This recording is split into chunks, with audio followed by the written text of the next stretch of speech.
finalement dans ton vrai rôle, ma chérie. Tu es parfaite en domestique. C'était ton destin depuis le début. Je m'appelle Aurélis Auboisseau. J'ai 61 ans. Ce soir-là, mardi, je crois. Ou mercredi. Non, mardi. C'était un mardi de novembre. Il faisait déjà nuit à 8 heures. Mon gendre organisait une réception chez lui. Pour son travail, m'avait dit Lydiane. Des collègues importants. Son patron.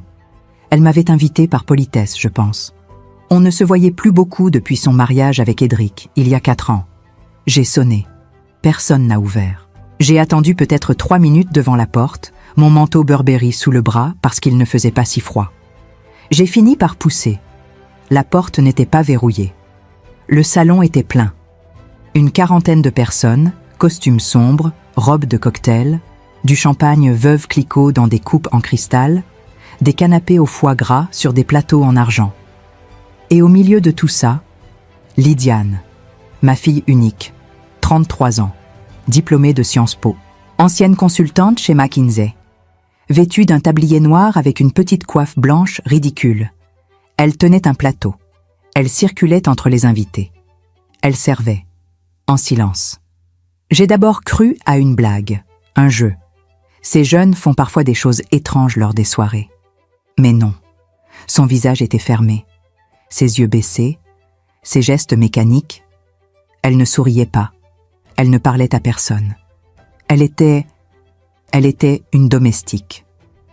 Je suis restée figée près de l'entrée. J'ai cherché Édric du regard. Il était au centre du salon, entouré de 5 ou 6 hommes en costume. Il riait fort, gesticulait, tenait un cigare dans une main, un verre dans l'autre. Il m'a vue. Son sourire s'est élargi. Il a fait signe à Lydiane de s'approcher. Elle a obéi. Elle s'est avancée vers lui avec son plateau, tête baissée. Édric a levé son verre. Il a parlé assez fort pour que tout le monde entende. Finalement, dans ton vrai rôle, ma chérie, tu es parfaite en domestique. C'était ton destin depuis le début. Quelques rires nerveux, quelques regards gênés. Lydiane n'a pas bougé. Moi non plus. J'ai senti quelque chose de froid descendre le long de ma colonne vertébrale. Pas de la colère. Pas encore. Plutôt une sensation de déréalisation. Comme si je regardais une scène qui n'aurait pas dû exister. Lydiane a continué à circuler avec son plateau. Personne n'a protesté. Personne n'a rien dit. Édric m'a regardé de loin. Il a levé son verre vers moi, comme pour trinquer. Avec ce sourire. Ce sourire que je détestais depuis le premier jour. J'ai avancé de quelques pas. Mes talons résonnaient sur le parquet Versailles. J'ai cherché du regard quelqu'un, je ne sais pas, quelqu'un qui aurait l'air normal, quelqu'un qui ne jouerait pas ce jeu absurde, et je l'ai vu. Un homme plus âgé, 65 ans environ, costume anthracite impeccable, cravate gris-perle, lunettes demi-lune, debout près de la cheminée, légèrement en retrait. Il ne riait pas. Il observait Édric avec une expression neutre. Professionnel. Je connaissais ce visage, pas personnellement, mais je l'avais vu dans les journaux, dans les dossiers que je consultais encore parfois, par habitude, même si j'avais pris ma retraite depuis 3 ans. Monsieur Calvat, directeur général adjoint de Thales Défense, le patron d'Édric. J'ai respiré lentement. J'ai remis une mèche de cheveux derrière mon oreille. J'ai traversé le salon, aussi calmement que possible, jusqu'à lui. Il m'a regardé approcher sans expression particulière. Juste une légère inclinaison de la tête. Polie, distante. Je me suis arrêtée à 1 mètre de lui. « Monsieur, puis-je vous parler un instant ?» Il a haussé les sourcils. Un peu surpris, peut-être. Il a jeté un coup d'œil rapide vers Édric, puis vers moi. « Bien sûr, madame. » J'ai souri. Un sourire calme, presque doux. Je me présente. Aurélis Auboisseau. J'ai laissé passer 2 secondes. 3. Son regard a changé. Pas immédiatement. Mais j'ai vu le moment exact où le nom a fait son chemin dans son esprit. Ses yeux se sont légèrement écarquillés. Ses lèvres se sont entr'ouvertes. Auboisseau, Aurélis Auboisseau. J'ai acquiescé. Oui, ancienne directrice juridique de Dassault Aviation. J'ai travaillé 23 ans sur les contrats de défense avec le ministère. Je connais bien Thalès. Et je connais surtout la clause de moralité et d'éthique professionnelle incluse dans vos contrats cadres. Votre fille m'a choisi. Vous ne pouvez rien y faire. Elle sait ce qu'elle veut. Et ce qu'elle veut, c'est moi. Pas votre monde à vous. C'était 4 ans plus tôt. Lydiane venait de m'annoncer ses fiançailles, avec Édric. Un homme qu'elle connaissait depuis 6 mois. Je l'avais reçu dans mon bureau, boulevard Saint-Germain. J'avais voulu comprendre qui il était, d'où il venait, ses intentions. Il était arrivé en retard de 20 minutes, sans s'excuser. Costume mal coupé, chaussures bon marché, sourire trop large. Nous avions parlé 15 minutes. Enfin, j'avais posé des questions. Il avait répondu avec désinvolture, comme si tout cela l'amusait. À la fin de l'entretien, je lui avais dit poliment que je souhaitais que Lydiane prenne le temps de réfléchir avant de s'engager. Il avait ri. « Votre fille m'a choisi. Vous ne pouvez rien y faire. Elle sait ce qu'elle veut, et ce qu'elle veut, c'est moi, pas votre monde à vous. » Je n'avais rien répondu. Il était parti. Lydiane avait coupé les ponts avec moi pendant 8 mois, jusqu'au mariage. Je n'avais pas été invitée à la cérémonie. J'avais appris leur union par une carte postale reçue 3 semaines après. Depuis, je la voyais 2 ou 3 fois par an. Toujours brièvement, toujours dans des endroits neutres. Elle ne venait plus chez moi. Je n'étais jamais allée chez eux, jusqu'à ce soir. Monsieur Calvat me regardait maintenant avec une attention différente. Pas hostile, juste vigilante. Madame Auboisseau, je ne suis pas certain de comprendre où vous voulez en venir. Je n'ai pas souri cette fois. Oh, je pense que vous comprenez très bien, monsieur Calvat. Votre employé, monsieur Édric Malevoie, humilie publiquement sa femme devant vous, devant ses collègues, en la déguisant en domestique pour amuser ses invités. Ma fille a un diplôme de Sciences Po. Elle a travaillé chez McKinsey. Et ce soir, elle sert du champagne avec une coiffe de soubrette. Calvat n'a rien dit. Mais son regard s'est durci. J'ai continué, voix basse, posée. Thalès a une image à protéger. Votre entreprise travaille avec des gouvernements, des armées, des institutions internationales. Vous ne pouvez pas vous permettre d'avoir des cadres qui traitent leurs épouses comme du personnel domestique devant témoins. Surtout pas devant vous. Silence. Calvat a jeté un nouveau regard vers Édric. Cette fois, son expression était froide, clinique. Édric riait toujours, entouré de ses collègues. Il ne nous avait pas vu parler. Calvat a posé son verre sur le manteau de la cheminée, lentement. « Madame Auboisseau, je vous remercie pour cette information. » Il a fait un pas vers le centre du salon. Puis il s'est arrêté. Il s'est retourné vers moi. « Une dernière chose. Votre fille, elle va bien ?» J'ai regardé Lydiane. Elle était près du buffet, dos tourné. Ses épaules étaient légèrement affaissées. « Non, monsieur Calvat, elle ne va pas bien. » Il a acquiescé. Une seule fois. Puis il a traversé le salon, vers Édric. Je n'ai pas bougé. Je suis resté près de la cheminée, à observer. Calvat s'est approché d'Édric. Il lui a parlé à voix basse. Juste quelques mots. Pas plus de 10 secondes. Le sourire d'Édric s'est figé. Il a regardé Calvat. Puis moi. Son visage est devenu blanc. Calvat a tourné les talons. Il a récupéré son manteau. Il est parti sans un mot, sans un regard pour personne.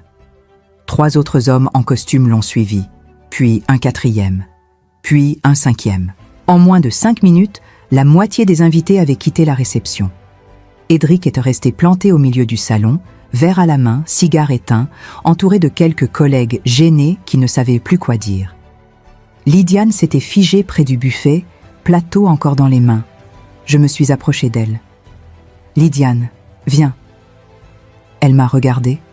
Ses yeux étaient rouges. « Maman, viens. » Elle a posé le plateau. Elle a retiré la coiffe ridicule. Elle l'a laissée tomber par terre. Nous sommes sortis ensemble. Édric n'a rien dit. Il nous a juste regardé partir. Dans la voiture, Lydiane n'a pas parlé pendant 15 minutes. Puis, d'une voix très basse, « Qu'est-ce que tu lui as dit ?»« La vérité. » « Quelle vérité ? Que certains hommes oublient qu'il y a des limites, et que ces limites ne dépendent pas d'eux. Silence.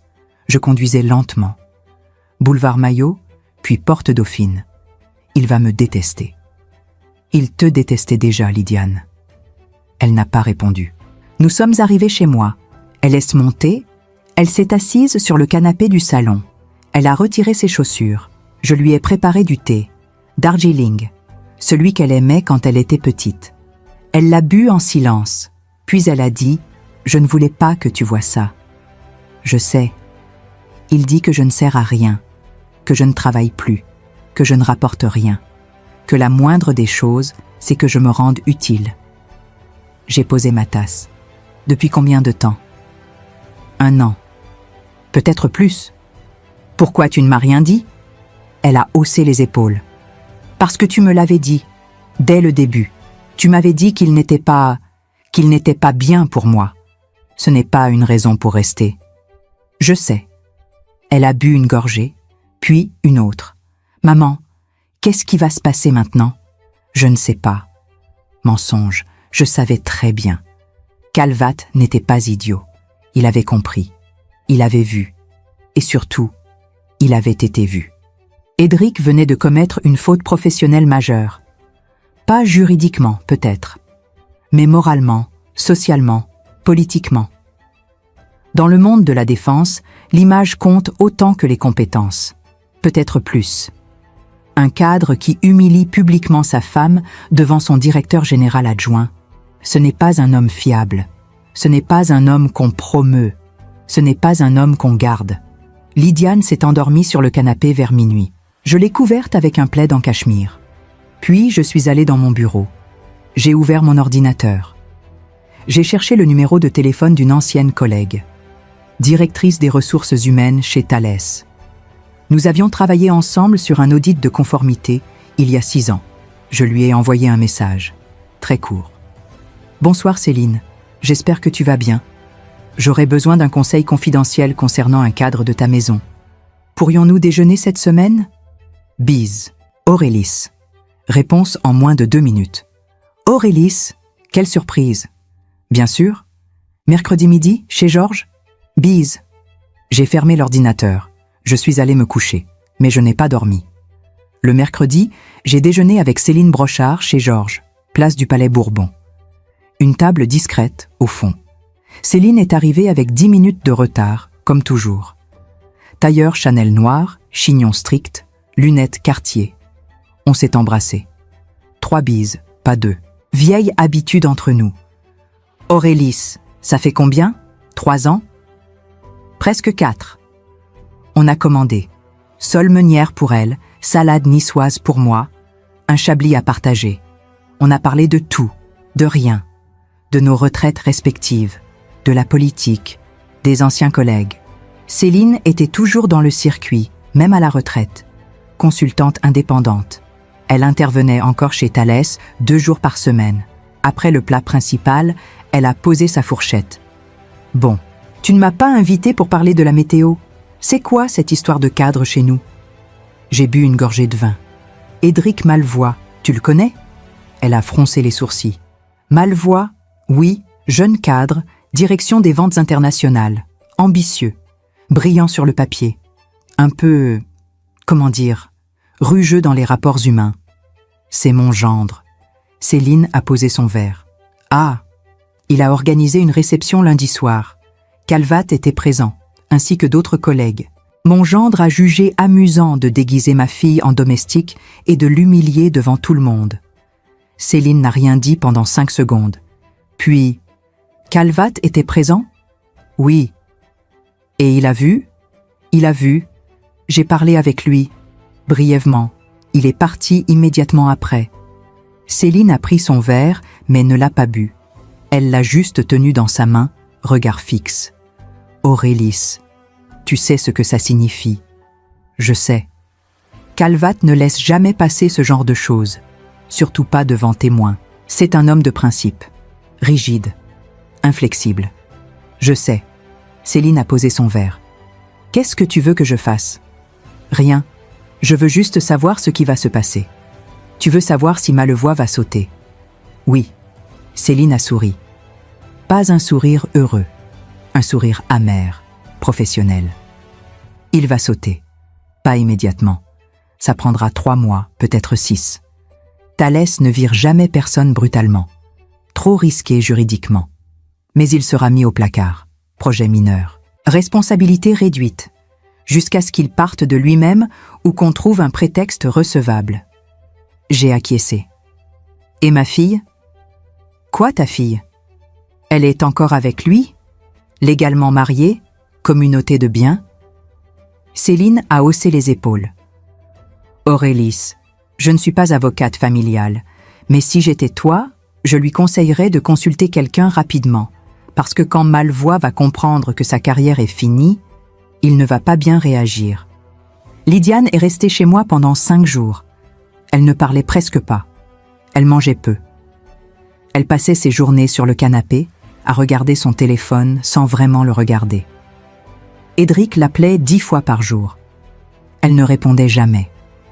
Le samedi matin, elle m'a dit « Je dois y retourner ». Pourquoi? Parce que c'est ma maison, parce que j'ai des affaires là-bas, parce que je ne peux pas rester ici éternellement. Tu peux rester aussi longtemps que tu veux. Je sais, mais je dois y retourner. Au moins pour parler avec lui. Je n'ai pas insisté. Elle est partie en fin d'après-midi. J'ai proposé de l'accompagner. Elle a refusé. Lundi soir, Lydiane m'a appelé. 23h40. Je dormais déjà. Maman? Sa voix tremblait. Qu'est-ce qui se passe? Il a cassé des choses. Il a crié. Il dit que c'est ta faute. Que tu as tout détruit. Que Calvat ne lui parle plus. Que ses collègues l'évitent. Que je suis une traîtresse. Où tu es? Dans la chambre. J'ai fermé la porte à clé. Il est dans le salon. Il boit. Il crie encore, mais moins fort maintenant. Tu veux que je vienne? Non, ça va, je voulais juste te parler. On est resté au téléphone pendant 20 minutes, sans vraiment parler. Juste être là, ensemble. Puis elle a dit « Je vais dormir, ça va aller. » Tu es sûre? Oui. Elle a raccroché. Je n'ai pas dormi cette nuit-là. Le lendemain matin, j'ai reçu un appel. Numéro inconnu. Madame Auboisseau? Oui? Maître Vincent Deluc, cabinet Deluc, un associé. Votre fille m'a contacté ce matin. Elle souhaiterait engager une procédure de divorce. Elle m'a dit que vous pourriez peut-être l'aider financièrement pour les honoraires. J'ai fermé les yeux. Oui, bien sûr. Quand pouvons-nous nous rencontrer? Jeudi après-midi? Parfait. Jeudi, je suis allée au cabinet avec Lydiane. 15e arrondissement, immeuble moderne, bureau impeccable. Maître Deluc était une femme d'une 50aine d'années. Cheveux courts, tailleur gris anthracite, regard perçant. Elle nous a reçus dans une salle de réunion sobre, table en verre, fauteuil en cuir. Elle a posé des questions. Beaucoup de questions. Depuis combien de temps êtes-vous mariés? 4 ans. Avez-vous des enfants? Non. Régime matrimonial? Communauté réduite aux acquets? Patrimoine commun? Un appartement à Neuilly, valeur estimée 1,2 million d'euros, crédit en cours. Revenu? Édric gagne environ 95 000 euros bruts par an. Lydiane ne travaille plus depuis 2 ans. Maître Deluc prenait des notes, méthodiques, précises. Des violences physiques? Lydiane a hésité. Non, pas vraiment. Il crie, il casse des choses, mais il ne m'a jamais touchée. Enfin, pas de manière violente. Des violences psychologiques? Silence. Oui. Pouvez-vous détailler? Lydiane a parlé pendant 15 minutes. Les humiliations, les insultes, les contrôles, l'isolement social, l'obligation de servir lors des réceptions. Les remarques constantes sur son inutilité, son poids, son apparence. La culpabilisation permanente. Maître Deluc écoutait sans interrompre. À la fin, elle a posé son stylo. Madame Malvois, ce que vous décrivez relève de violences psychologiques caractérisées. Nous pouvons engager une procédure de divorce pour faute. Cela prendra du temps, peut-être 18 mois, peut-être 2 ans. Mais nous avons des éléments solides. Combien de temps avant qu'il sache? La requête sera déposée dans 3 semaines. Il sera convoqué par huissier. À partir de ce moment-là, il saura. Lydiane a acquiescé. Et l'appartement? Si le divorce est prononcé aux torts exclusifs de M. Malvois, ce qui est probable vu les éléments que vous m'avez donnés, vous pourrez demander une attribution préférentielle du bien, ou alors une liquidation avec partage équitable. Cela dépendra de sa situation financière au moment du jugement. J'ai posé une question. Et si sa situation financière se dégrade significativement d'ici là? Maître Desluc m'a regardé. Alors le partage sera plus complexe, mais cela pourrait jouer en votre faveur, Madame Malvois, si vous pouvez prouver que cette dégradation est due à des comportements irresponsables de sa part. En sortant du cabinet, Lydiane était pâle. « Maman, tu crois que j'ai bien fait ?»« Oui. » « J'ai peur. »« Je sais. Il va devenir fou quand il va savoir. »« Probablement. » On a marché jusqu'à ma voiture. J'ai déverrouillé les portières, Lydiane est montée, elle a attaché sa ceinture, puis elle a dit « Tu savais qu'il allait perdre son travail, n'est-ce pas ?» Je n'ai pas répondu tout de suite. Je savais que c'était possible. « Tu l'as fait exprès ?» Non. J'ai juste dit la vérité à quelqu'un qui avait besoin de l'entendre. Lydiane a regardé par la fenêtre. Parfois, je me demande si tu es vraiment ma mère ou juste une stratège. J'ai démarré la voiture. Les deux, peut-être. On est rentrés en silence. 3 semaines plus tard, Édric a reçu la convocation. Lydiane me l'a dit par téléphone, voix blanche. Il a tout cassé, la table du salon, des assiettes, des verres. Il a hurlé pendant 1 heure, puis il est parti. Je ne sais pas où. Tu es en sécurité? Oui. J'ai changé les serrures hier. Maître Desluc m'avait conseillé de le faire avant qu'il reçoive les papiers. Bien? Maman, il m'a envoyé un message. Il dit que c'est toi, que tu as tout manigancé, que tu as détruit sa vie. Il a raison. Silence. Quoi? Il a raison, Lydiane, j'ai détruit sa vie, parce qu'il détruisait la tienne. Elle n'a rien dit pendant 10 secondes. Puis, merci. 2 mois plus tard, j'ai reçu un appel de Céline. Aurélis, c'est moi. Je voulais te prévenir. Malvois a été licencié ce matin. Officiellement pour insuffisance professionnelle. Officieusement. Tu sais pourquoi. Il va toucher quelque chose? Indemnité légale. Environ 30 000 €, c'est tout. Merci Céline. De rien. Et, Aurélis? Oui? Ta fille, elle va bien? Elle va mieux. Tant mieux. Parce que lui, il ne va pas bien du tout. Lydiane a emménagé définitivement chez moi en mars. Pas parce qu'elle le voulait vraiment. Plutôt parce qu'elle ne pouvait plus rester à Neuilly. Édric passait devant l'appartement tous les jours. Parfois 2 fois par jour. Il ne sonnait pas. Il restait juste là, dehors, pendant 10-20 minutes, à attendre, à regarder les fenêtres. La première fois, Lydiane avait appelé la police. Ils étaient venus. Ils avaient parlé avec Édric. Il était parti, gentiment, en souriant même. « Pardon, messieurs, je voulais juste parler avec ma femme. C'est tout. » La police n'avait rien pu faire. Techniquement, il ne faisait rien d'illégal. Il se tenait sur la voie publique. Il ne menaçait personne. Il ne criait pas. Maître Desluc avait conseillé de demander une ordonnance de protection. Lydiane avait refusé. Ça va juste l'énerver encore plus. Peut-être, mais au moins on aura un cadre légal. Non, pas encore. Alors elle était venue chez moi, avec 2 valises, ses papiers importants, quelques vêtements, c'est tout. Les premières semaines, elle ne sortait presque pas. Elle restait dans la chambre d'amis, elle lisait, elle regardait des séries, elle dormait beaucoup. Je ne disais rien, je la laissais faire. Un matin, je l'ai trouvée dans la cuisine, assise à la table, devant une tasse de café froid. Elle regardait son téléphone. Il m'a envoyé 43 messages cette nuit. Tu as répondu? Non. Qu'est-ce qu'il dit? Toujours la même chose. Que je suis une lâche, que je me cache derrière toi, que tu me contrôles, que je ne suis rien sans lui, que personne ne voudra de moi, que je vais le regretter. Elle a posé le téléphone.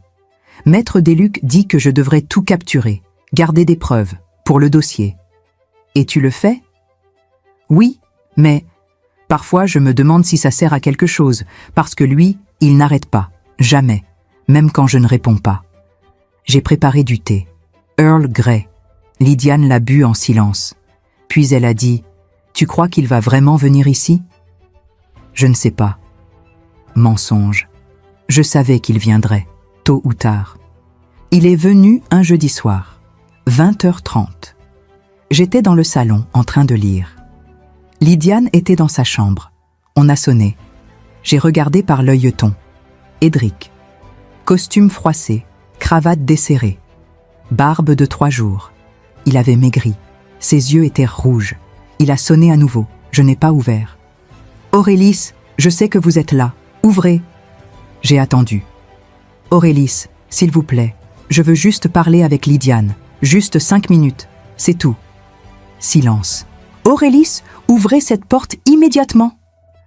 Sa voix montait. « Vous ne pouvez pas me la prendre. C'est ma femme.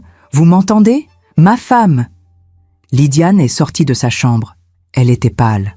« Maman, retourne dans ta chambre. » Mais, Lydiane, retourne dans ta chambre. Elle a obéi. Édric continuait à crier, à frapper contre la porte, pas violemment, juste désespérément. « S'il vous plaît, laissez-moi lui parler. Juste une fois, je promets que je ne crierai pas. Je veux juste lui expliquer. Elle ne comprend pas. Elle ne comprend rien. C'est vous qui lui avez mis des idées dans la tête. C'est vous qui avez tout détruit. » J'ai pris mon téléphone.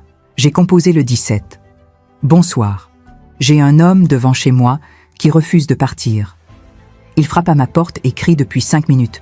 Je me sens menacée. » L'opératrice a pris mes coordonnées. Elle m'a dit qu'une patrouille arriverait dans 10 minutes.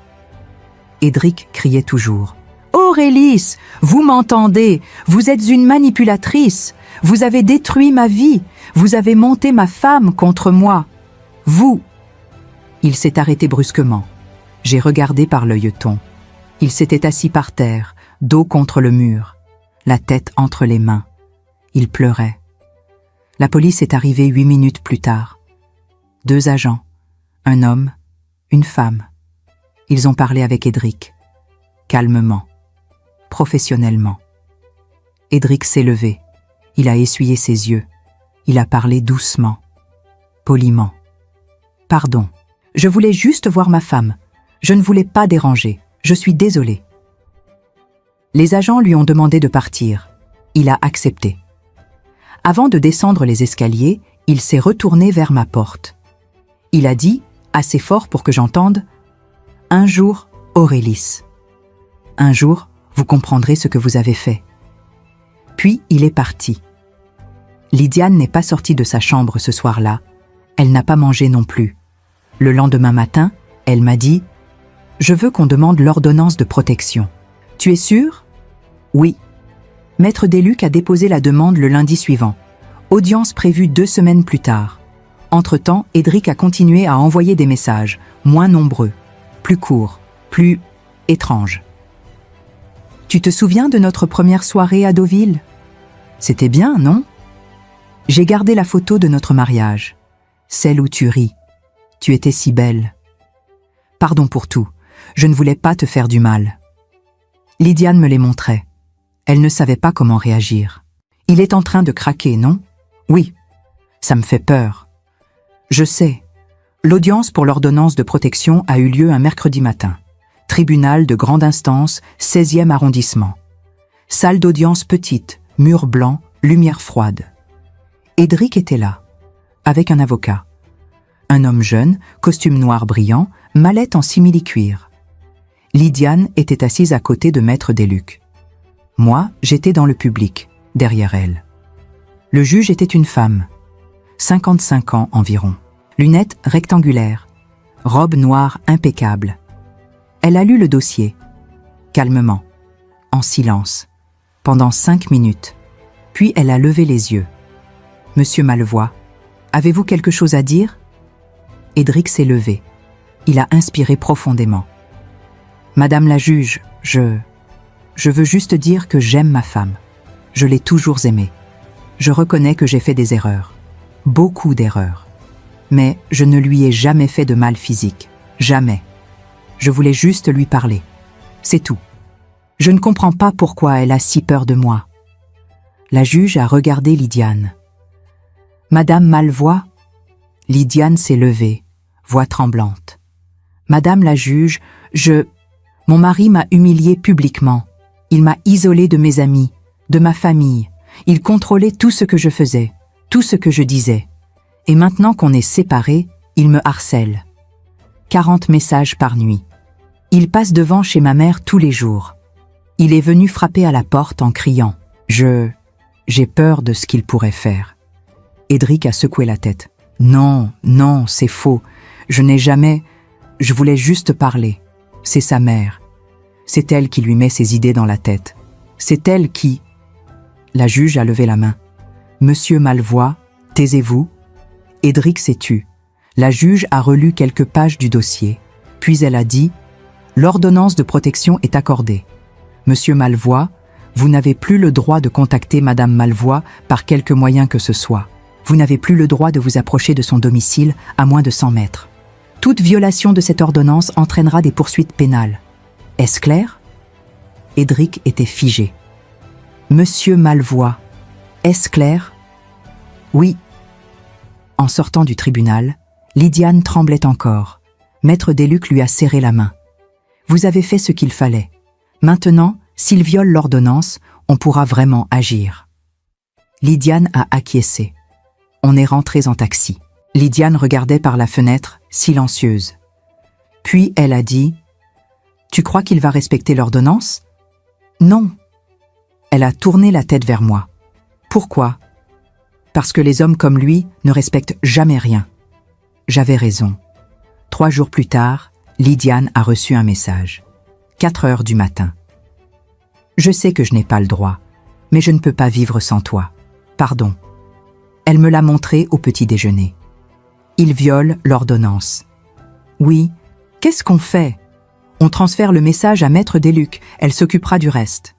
Lydiane a hoché la tête, mais son regard était vide. Maman, quand est-ce que ça va finir?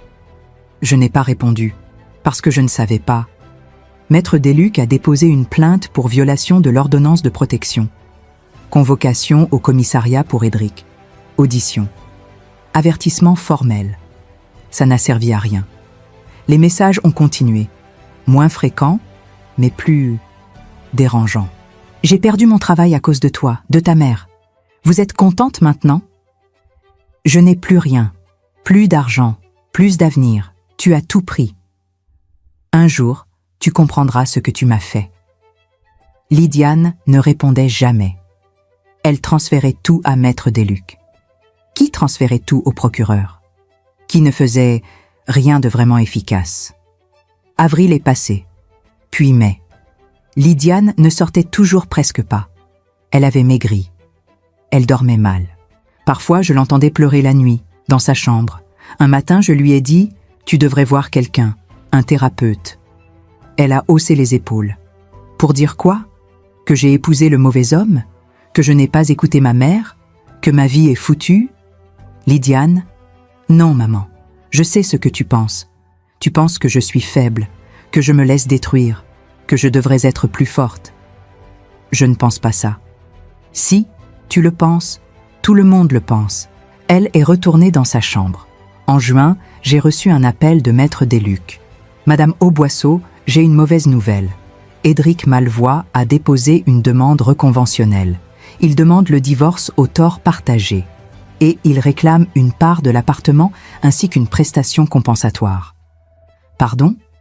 Il prétend que votre fille l'a poussé à bout, que c'est son départ qui a causé sa dépression et la perte de son emploi. Il demande 50 000 € de dommages et intérêts. J'ai fermé les yeux. C'est ridicule. Oui, mais il a un avocat, et cet avocat est compétent. Ils vont essayer de faire traîner la procédure, de vous épuiser financièrement, de négocier un arrangement à l'amiable où Édric récupère une partie du patrimoine. Combien de temps? Avec cette demande reconventionnelle? Au moins 2 ans, peut-être 3. Lydiane a très mal pris la nouvelle. Elle s'est enfermée dans sa chambre pendant 2 jours. Elle ne mangeait plus. Elle ne parlait plus. Le 3e jour, je suis entrée sans frapper. Elle était assise sur le lit, adossée au mur, genoux repliés. Lydiane. Elle n'a pas levé les yeux. Je suis fatiguée, maman. Je sais. Non, tu ne sais pas. Tu ne sais pas ce que c'est. D'avoir peur tout le temps, de recevoir un message et de sentir ton cœur s'arrêter. De te demander quand il va faire quelque chose. Pas si, quand. Je me suis assise à côté d'elle. Il ne fera rien. Tu n'en sais rien. Si. Comment tu peux en être sûr? Parce que les hommes comme Edric sont des lâches. Ils crient, ils menacent, ils harcèlent, mais ils ne passent jamais vraiment à l'acte, parce qu'ils ont trop peur des conséquences. Lydiane a tourné la tête vers moi. Et si tu te trompes? Je n'ai rien répondu, parce que je ne pouvais pas lui promettre que je ne me trompais pas. Juillet, canicule. Paris était vide. Tout le monde était parti en vacances, sauf nous. Lydiane refusait de sortir de la ville. Et s'il se passe quelque chose? Et si l'avocat a besoin de me joindre? On est restés, enfermés dans l'appartement. Climatisation à fond, volets fermés. Un après-midi, on a regardé un film ensemble. Une comédie romantique américaine, insipide, prévisible. Lydiane a pleuré à la fin. Pourquoi tu pleures? C'est une comédie. Je sais, c'est idiot. Elle a essuyé ses yeux. Je pleure parce que j'ai cru à ça, au prince charmant, à l'amour qui sauve tout. J'ai cru qu'Edric était différent, qu'il m'aimait vraiment. Il t'aimait peut-être, à sa façon. Non, il ne m'aimait pas. Il aimait l'idée de moi, la fille de bonne famille, le trophée. Mais moi, la vraie moi, il ne m'a jamais vue. Août. Toujours cette chaleur écrasante. Un matin, le concierge de l'immeuble a sonné à l'interphone. « Madame Auboisseau, il y a un monsieur qui demande à vous voir. Il dit qu'il s'appelle Edric Malvois. » Mon sang s'est glacé. « Où est-il ? » ?»« Dans le hall d'entrée. Ne le laissez pas monter. Appelez la police. » Il dit qu'il veut juste parler, qu'il ne fera rien. Il a l'air calme. J'ai dit « Appelez la police. » Lydiane était sortie de sa chambre. Elle avait entendu. « Il est là ? » ?»« Oui. » »« Qu'est-ce qu'il veut ? » ?»« Je ne sais pas. » On est resté là, debout dans l'entrée, à attendre. 10 minutes plus tard, l'interphone a sonné à nouveau. « Madame Auboisseau, la police est là. Monsieur Malvois est parti. Il a dit quelque chose ? » ?»« Oui, il a demandé que je vous transmette un message. »« Quoi ? » ?»« Dites à Lydiane que je ne lui en veux plus, que je comprends, que je lui souhaite d'être heureuse. » Lydiane s'est effondrée. Pas violemment, juste, lentement. Elle s'est assise par terre, dos contre le mur. « C'est fini. »« Quoi ? » ?»« C'est fini. Il a abandonné. Il ne reviendra plus. »« Tu ne peux pas savoir ça. »« Si, je le sais. Ce message, c'est un adieu. Il lâche prise. » Elle a levé les yeux vers moi. « Je devrais être soulagée, non ? » ?»« Oui. »« Alors pourquoi j'ai envie de pleurer ? » Je me suis assise à côté d'elle, parce que c'est plus compliqué que ça, parce qu'on ne peut pas effacer 4 ans de vie comme ça, même quand ces 4 ans étaient horribles. Lydiane a posé sa tête sur mon épaule. On est resté comme ça pendant longtemps. Septembre, rentrée. Paris se remplissait à nouveau. Lydiane a commencé à sortir, pas beaucoup. Juste des petites promenades, jardin du Luxembourg, quai de Seine. Un après-midi, elle est rentrée avec des courses, du pain, des fruits, du fromage. Je me suis dit qu'on pourrait cuisiner ce soir, ensemble. J'ai souri. Bonne idée. On a préparé un gratin dauphinois. Rien d'extraordinaire. Mais c'était agréable, normal. Pendant le dîner, Lydiane a dit « J'ai appelé une ancienne collègue de McKinsey. On a discuté. Elle m'a dit qu'ils cherchèrent des consultants freelance pour des missions ponctuelles. Elle pense qu'ils pourraient avoir quelque chose pour moi. C'est bien. Oui, enfin, je ne sais pas si je suis prête, mais peut-être, bientôt. » Octobre. L'audience de conciliation pour le divorce a été fixée au 12 novembre. Maître Desluc nous a briefés. Edric va probablement proposer un arrangement. Il sait qu'il n'a aucune chance d'obtenir gain de cause sur les torts partagés. Mais il va essayer de négocier une sortie honorable, un peu d'argent, une part symbolique de l'appartement. Et si on refuse ? Alors on ira au procès. Ça prendra 2 ans de plus. Et ça coûtera beaucoup d'argent, à vous deux. Lydiane m'a regardé. Qu'est-ce que tu en penses? Je pense que ça dépend de toi. Si tu veux tourner la page rapidement, on négocie. Si tu veux obtenir justice complète, on va jusqu'au bout. Lydiane a réfléchi. Je veux tourner la page. L'audience de conciliation a eu lieu un mardi matin. Même tribunal, même juge. Édric était là. Il avait encore maigri. Costume trop grand. Cravate mal nouée. Il ne m'a pas regardé. Il a juste fixé Lydiane. La juge a proposé une médiation. Édric a accepté. Lydiane aussi. On s'est retrouvés dans une petite salle. Juge, avocat. Nous. Édric a parlé en premier. Voix basse. Fatigué. Je ne veux plus me battre. Je veux juste recommencer. Avoir assez d'argent pour repartir. C'est tout. Son avocat a présenté une proposition. Édric renonçait à tout droit sur l'appartement. En échange, Lydiane lui versait 40 000 €. Maître Desluc a regardé Lydiane. C'est acceptable. Vous pouvez emprunter cette somme en garantissant sur l'appartement. Vous serez libéré dans 6 mois. Lydiane a hoché la tête. D'accord. Édric a fermé les yeux, comme soulagé. La juge a validé l'accord. Le divorce sera prononcé dans 3 mois, aux torts exclusifs de Monsieur Malevoie, avec versement d'une somme forfaitaire de 40 000 €. Pas de prestations compensatoires, pas d'autres réclamations possibles. C'était fini. En sortant du tribunal, Édric nous a rattrapés dans le couloir. Lydiane. Elle s'est arrêtée, sans se retourner. Je voulais juste dire « pardon » pour tout. Lydiane n'a pas répondu. Édric a attendu quelques secondes. Puis, il est parti. Lydiane a murmuré « Moi aussi, je suis désolée ».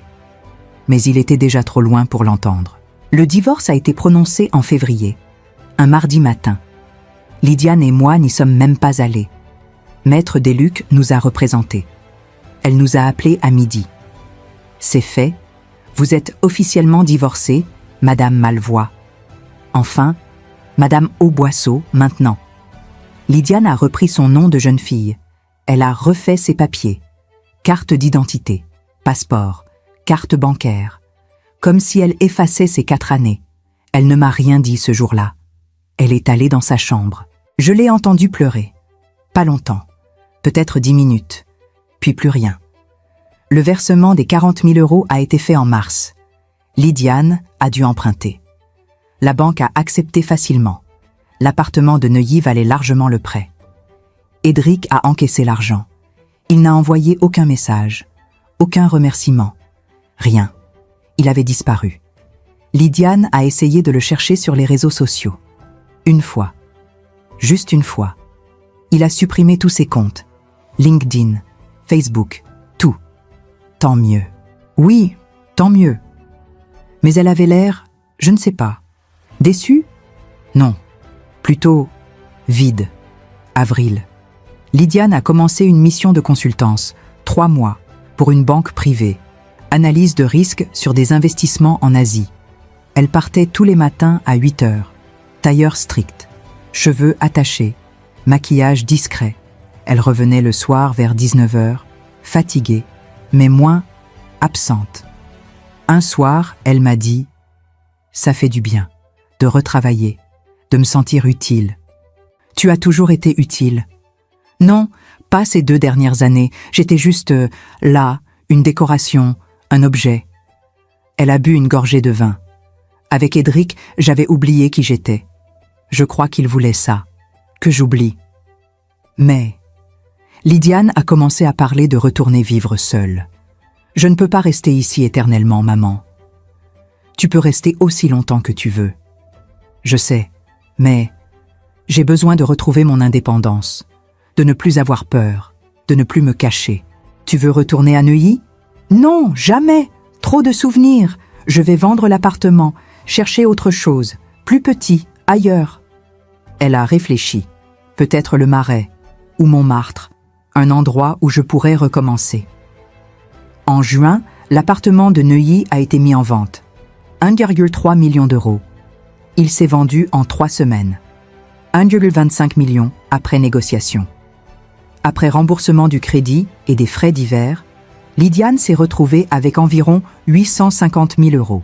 Elle a acheté un 2 pièces à Montmartre, rue Le Pic, 48 mètres carrés. Dernier étage, vue sur les toits, lumière magnifique. Elle a emménagé début juillet, seule. Je l'ai aidée pour le déménagement. Cartons, meubles, vaisselle. Quand tout a été installé, elle s'est assise sur le canapé. Elle a regardé autour d'elle. C'est petit. Oui, mais c'est à moi. Oui. Elle a souri. Pour la première fois depuis longtemps. Juillet. Août. Lydiane semblait mieux. Pas complètement, mais mieux. Elle sortait.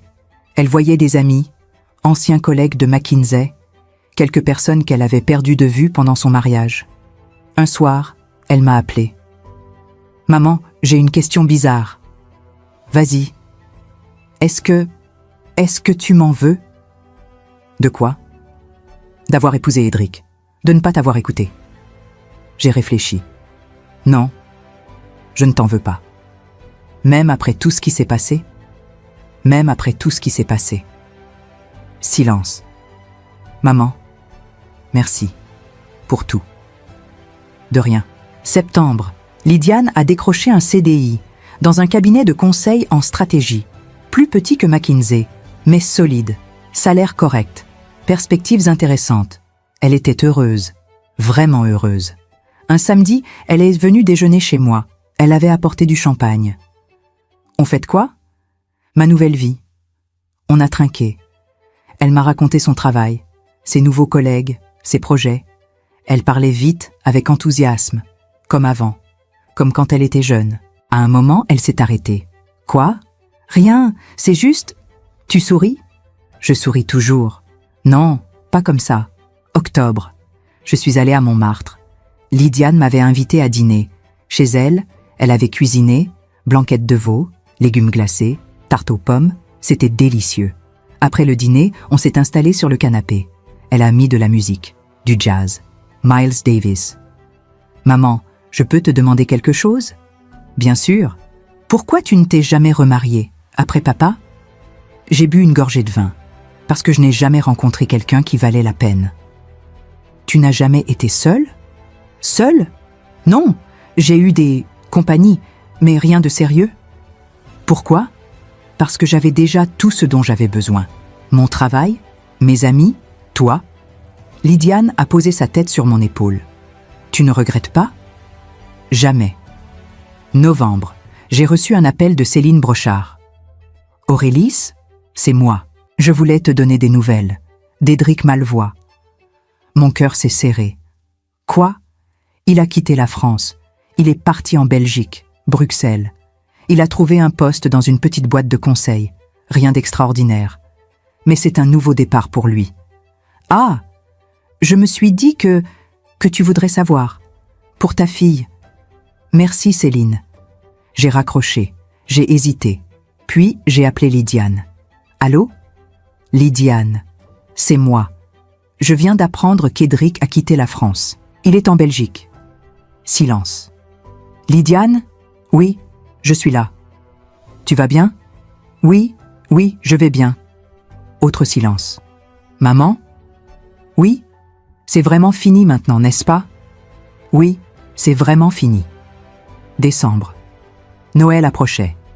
Lydiane m'a proposé de passer le réveillon ensemble, chez elle. Juste toi et moi, rien d'extravagant. Du saumon fumé, du champagne, un film. Parfait.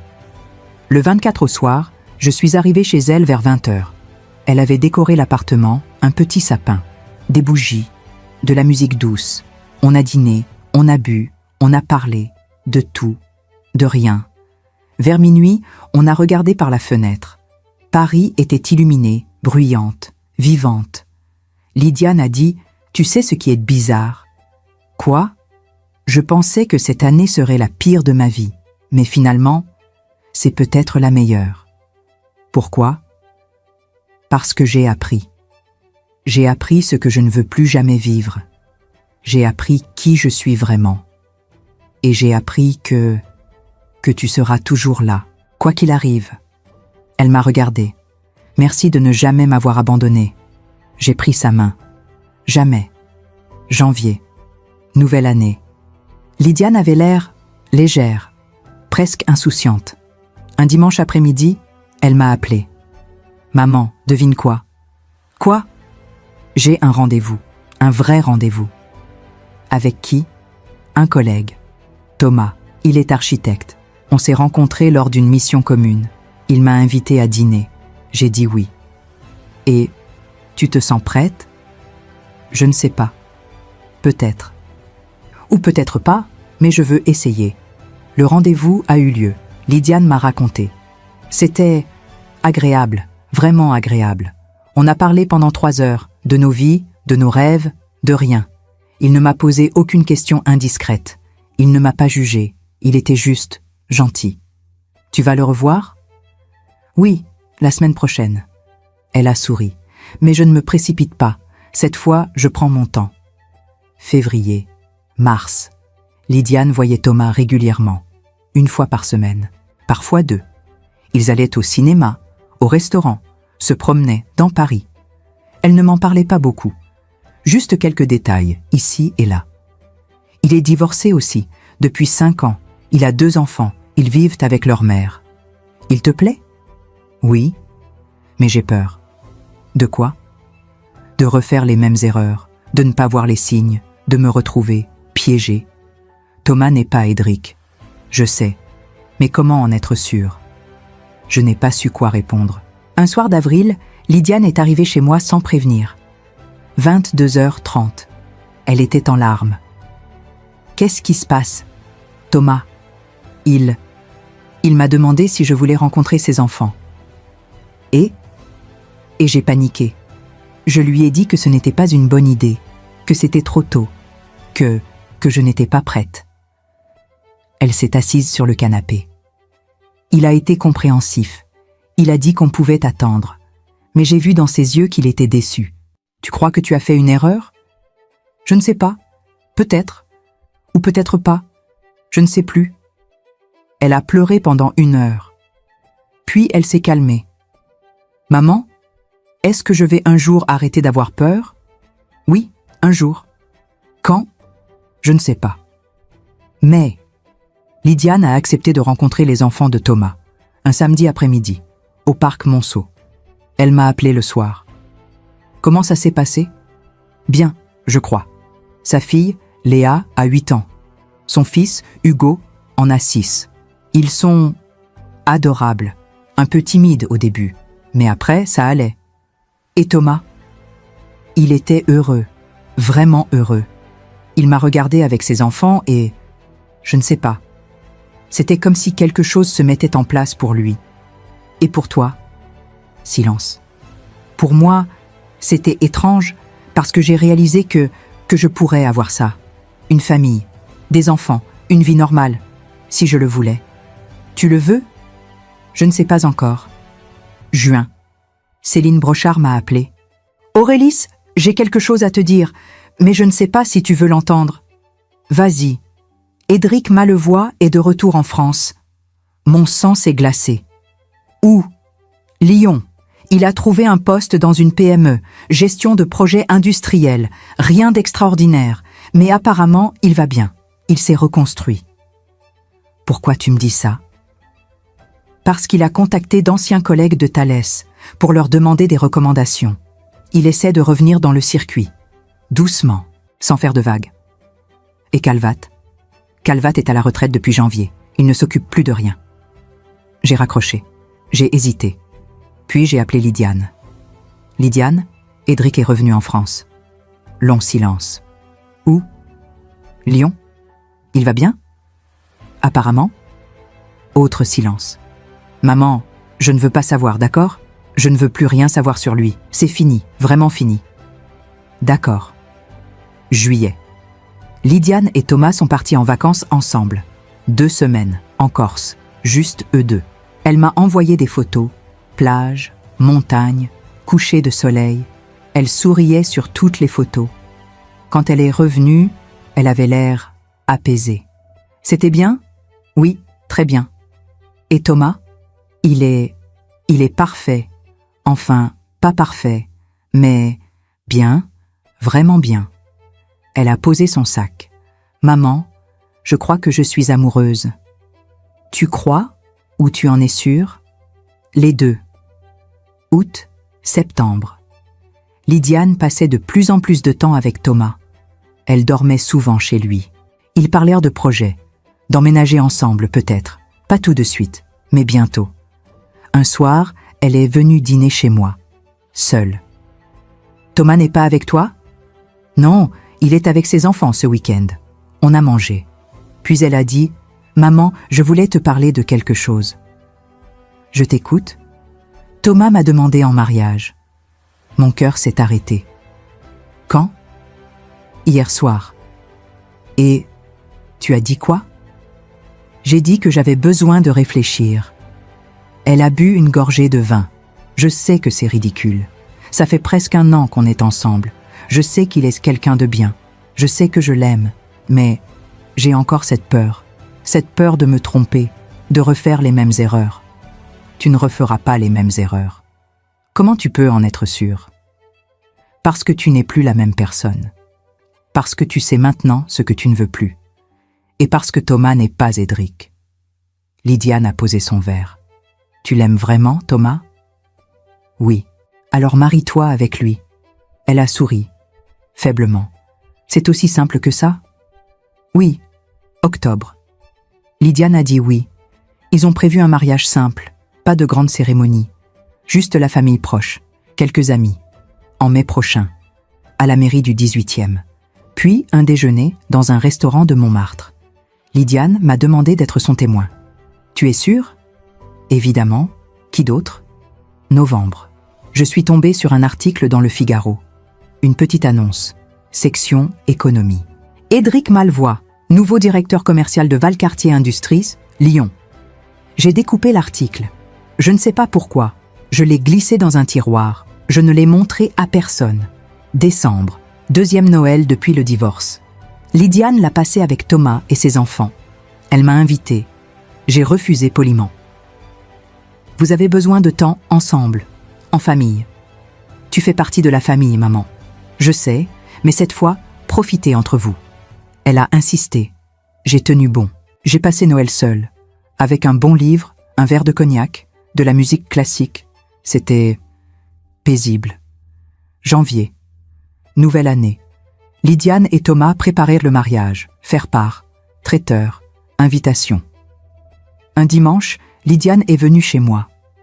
Maman, j'ai une question. Vas-y. Est-ce que je devrais inviter papa? J'ai froncé les sourcils. Ton père est mort il y a 15 ans. Je sais, mais je ne sais pas. J'ai l'impression qu'il devrait être là. D'une manière ou d'une autre. Il sera là, dans ton cœur. Lydiane a hoché la tête, puis elle a dit « Tu crois qu'il aurait aimé Thomas ?» Oui, j'en suis sûre. Février, mars, avril. Les préparatifs continuaient. Lydiane était stressée, heureuse, nerveuse, excitée. Thomas était calme, posé, souriant. Ils formaient un bon couple. Un soir, fin avril, j'ai reçu un message, numéro inconnu. « Bonjour Madame Auboisseau, c'est Edric. Je sais que vous ne voulez probablement pas de mes nouvelles, mais j'ai appris que Lydiane allait se remarier. Je voulais juste lui dire que je suis heureux pour elle et que je suis désolé pour tout. Bonne continuation. Et M. » J'ai lu le message 3 fois, puis je l'ai supprimé. Je n'ai rien dit à Lydiane. Le mariage a eu lieu le 15 mai. Une belle journée. Soleil, ciel bleu. Lydiane portait une robe simple, crème, élégante, pas de voile, juste des fleurs dans les cheveux. Thomas portait un costume gris clair, cravate bleu marine. La cérémonie a duré 20 minutes, simple, émouvante. Quand le maire a dit « Vous pouvez embrasser la mariée », toute la salle a applaudi. Lydiane m'a regardée. Elle pleurait, moi aussi. Au déjeuner, dans un petit restaurant rue des Abbesses, tout le monde riait, parlait, trinquait. À un moment, Lydiane s'est levée. Elle a pris la parole. Je voulais juste dire merci, à vous tous, à ma famille, à mes amis, et surtout, à ma mère. Elle m'a regardée. Maman, tu m'as sauvée. Quand je ne croyais plus en rien.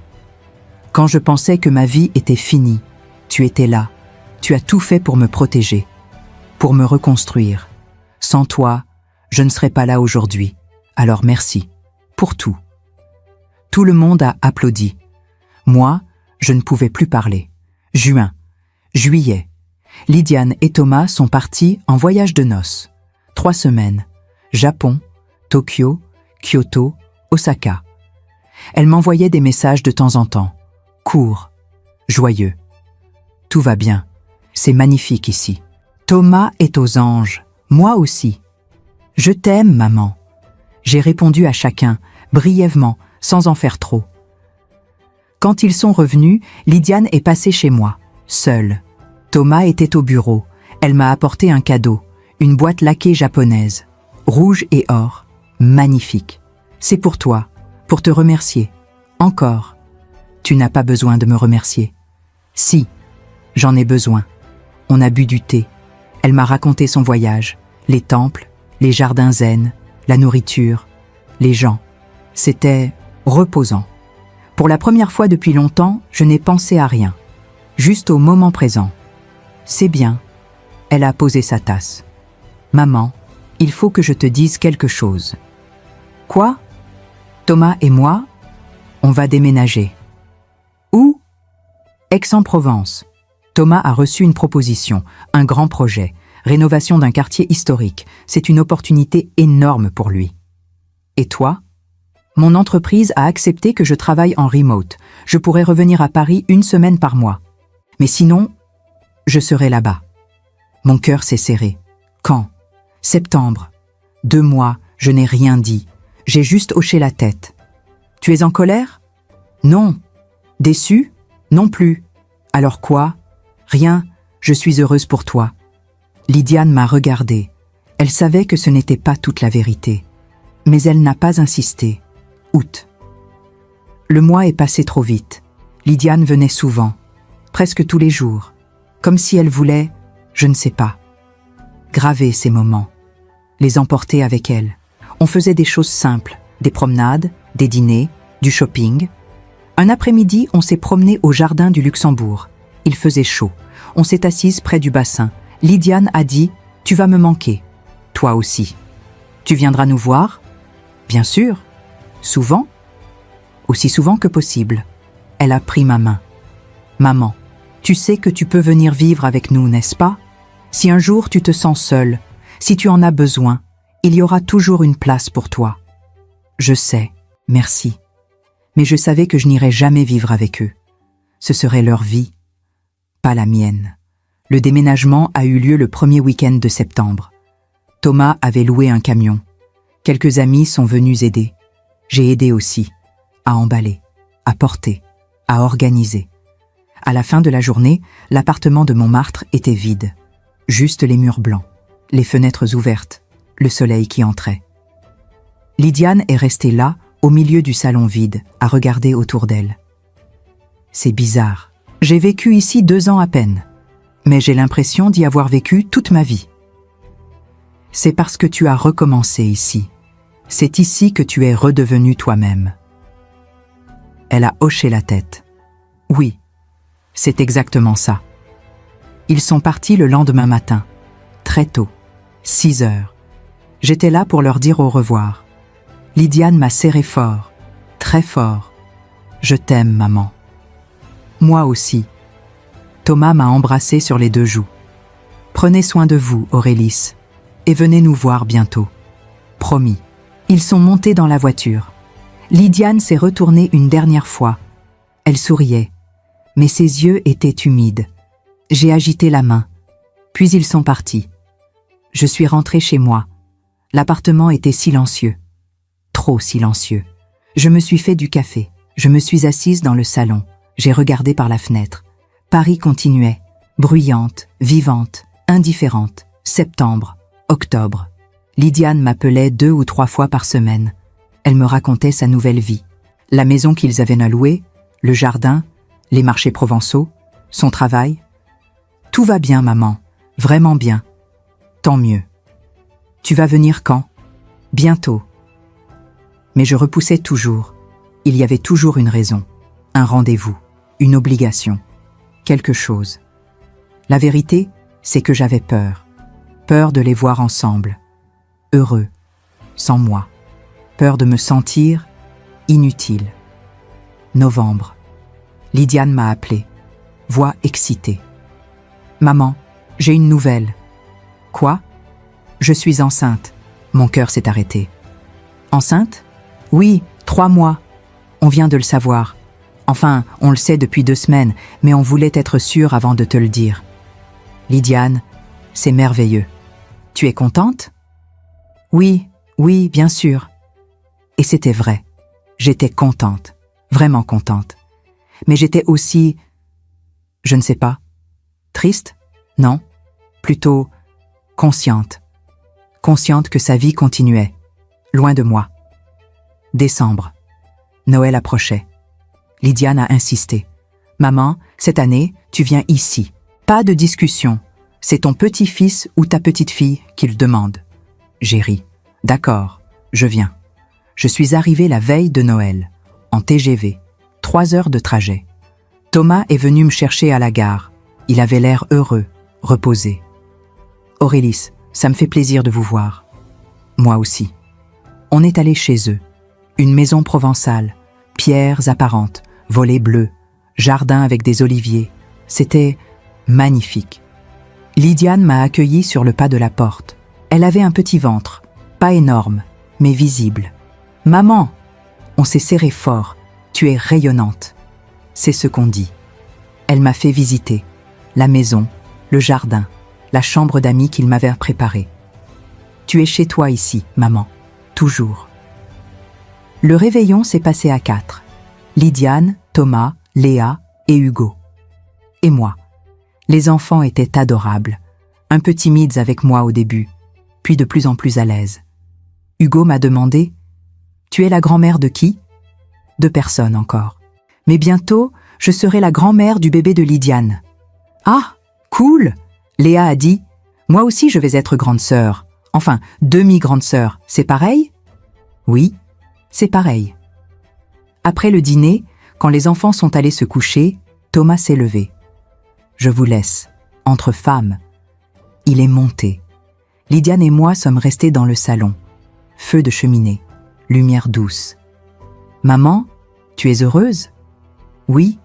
Pourquoi tu me demandes ça ?»« Parce que, je ne sais pas. Tu as l'air ailleurs. Depuis que tu es arrivée, j'ai bu une gorgée de vin. Je suis juste fatiguée. » Ce n'est pas que ça. Silence. « Lydiane, je suis très heureuse pour toi, pour ta nouvelle vie, pour ce bébé, vraiment. Mais je réalise aussi que tu n'as plus besoin de moi.